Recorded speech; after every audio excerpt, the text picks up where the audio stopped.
Good morning, and welcome to your weekly message from First Congregational Church, Milford, New Hampshire. I'm your pastor, Al Hoyt. Today is Thursday, February 3rd. Groundhog Day was yesterday, and apparently we're in for 6 more weeks of winter.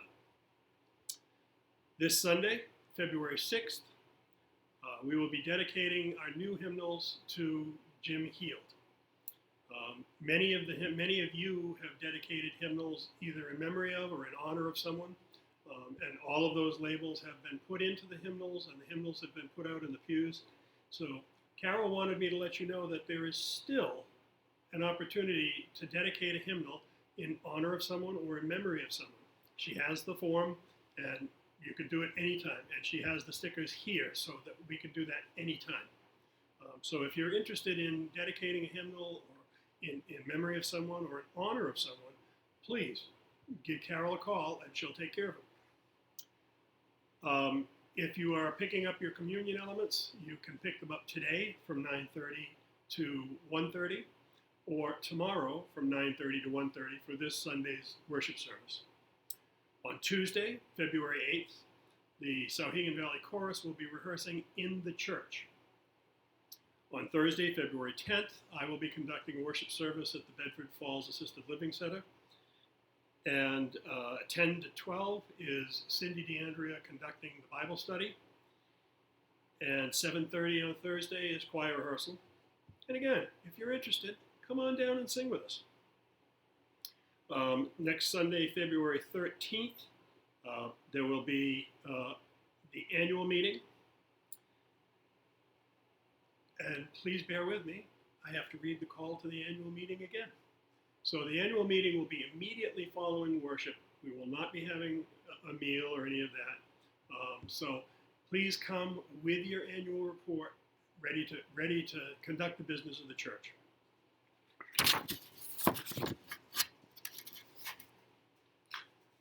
Call to the 183rd annual meeting rescheduled from January 30th.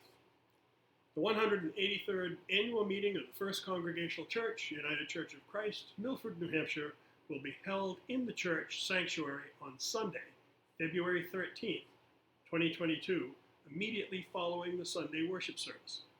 The Sunday service is at 10 a.m., and the church and parish house are located at 10 Union Street in Milford. The 2021 annual reports of all staff, officers, boards, and committees and organizations of the church will be presented and acted upon. Resolution number 1, be it resolved that the nominating committee will extend its work to June 2022 to find candidates for vacant 2022 board positions. This request is being made to facilitate the limitations to in-person programs in 2021. And a general hesitancy of members with health concerns to interact in person. The link for that meeting, for those of you who are going to attend the meeting remotely, will be emailed out that week sometime. For those who don't have email and are going to participate by telephone, the link will be mailed again. So, last week, because we canceled worship, in-person worship, and Verna and I did a worship duet, if you will. Several people questioned how I came to that decision. I want you to know that I don't ever make almost any decision all by myself. I always consult with other people. Now in this case, I talked with our musicians who live further away and have had much more snow to deal with than we did. They were right in the path of some of the worst of the snow. So on the day that we canceled for the ice storm, I consulted with them. I consulted also this time with Scott Whittier to see his feelings on it. And we decided that I wasn't comfortable putting people at risk coming. Even though the storm had ended, there was a blowing snow warning, and we were being advised that the roads were particularly slick. So I want you to all rest assured that I don't ever make decisions like this just off my own. I always consult with other people. I also check with other churches to see what they're doing. So, and the other question that came up is someone was asking about how we come up with sermons. And and what's involved in writing a sermon. And I've had several people ask me in the last couple of years, especially when we've been doing all this remote work. So I'd like to give you just a quick overview how I go about making a sermon.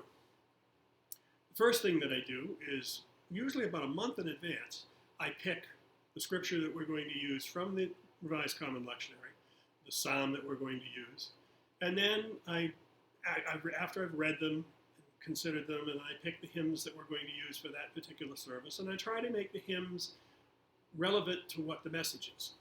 And then after I do that, then I will write the liturgies that we use. Sometimes I have some books that help me decide. Sometimes I just write it myself without looking at any of those other resources. Then on the week of the service, this week is a perfect example, on Monday, I print out my worksheet. I read all the scriptures again. I read the descriptions in the study Bible about that reading, about what's going on. I read the description at the beginning of the chapter. And then after I've done all of that, during the course of the week, usually on Tuesday or Wednesday, I read commentaries. And of course, you see all these books behind me on the shelf. Most of these, or many of these, are Bible commentaries that tell you different things about the different services. All these tan books behind my shoulder here, those are all called Feasting on the Word, and they give you 4 different perspectives of each scripture reading that you would use. And so that gives me an idea of what I think I want to say. Sometimes I'll read other sermons that either I or someone else has written. I have collections of sermons here from people that I respect. And we'll read some of those to get an idea of what I want to present in it. And then by Thursday is when I actually sit down and write the sermon and begin to make the notes on the sermon. Sometimes I finish the whole sermon on Thursday. Sometimes it takes until Saturday. And Saturday afternoon, I'll go back and reread what I've written, think about how I want to present it, think about if there's anything else I'd like to do with it. And then I will finish writing the sermon when I write them. I will finish writing the sermon, or sometimes I just write the main points on a single piece of paper so that I can give the sermon and make sure that I hit all of the points. It takes about 15 to 20 hours to craft a sermon, and there's a lot of process that goes with it. And if you've ever seen one of my sermons, seen the actual written sermon, I usually footnote it and put if I've taken anything from somebody else, I always credit them during the sermon. But I always footnote it so that if somebody came up and asked me after the sermon, where did you get that information? I can tell you what book, what chapter, what page, everything. I also read commentaries online. There's a couple in particular that I'm fond of. The Luther Seminary does a working preacher podcast, which is sometimes very helpful, sometimes not. So that's what the process is for going through this whole thing. I try to pick the hymns and the readings about a month in advance so that everyone has what they need, plenty of time in advance. Permy and Dave like to have the hymns as soon as possible so that they can practice them. And I don't think it's fair for a pastor to wait until the week of the service to pick those things or to write those things. So, but if current events change to the point where I need to say something about something that's happened in the world this week, I have the flexibility in there to do that, to change it and to make it current to what's going on. And you'll see that happens quite a bit. And sometimes, once in a great while, not very often, I will suddenly realize that there's another scripture that covers that current event better, and I'd rather use that scripture. I never, ever change the scripture after Thursday. Wouldn't be fair to Carol, because Carol doesn't usually print the bulletin till Friday. But if I decide I want to change something on Saturday, well, that's just too bad. We're not going to do that. So it wouldn't be fair to Carol, it wouldn't be fair to Dave and Permy, and it wouldn't be fair to you or the choir. So that's how a sermon gets created. I know most pastors I know go through the same process. You have to have been doing this for a very long time before you can just say, oh, I've preached on that before, this is what I want to say, and not have to write anything down or spend any time thinking about it. So it's a process of building over the week. With that, Please join me in the Lord's Prayer. Our Father, who art in heaven, hallowed be thy name. Thy kingdom come, thy will be done on earth as it is in heaven. Give us this day our daily bread, and forgive us our trespasses, as we forgive those who trespass against us. And lead us not into temptation, but deliver us from evil. For thine is the kingdom, and the power, and the glory forever. Amen. On another note, 19 days of pitches and catches. I received the schedule from the Nashua Silver Knights, and if you haven't seen it, if you want a copy, just let me know and I'll make you a copy. I will be organizing another field trip to Holman Stadium for a Rocks game, probably on a Sunday afternoon or a Sunday evening.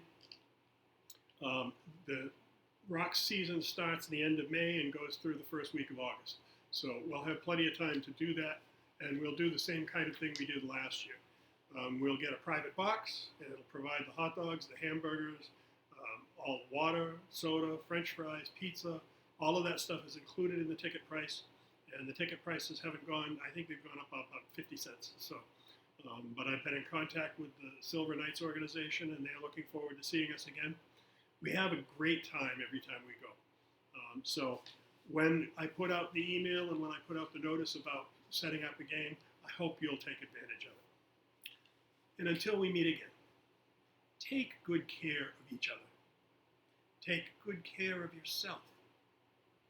And God bless.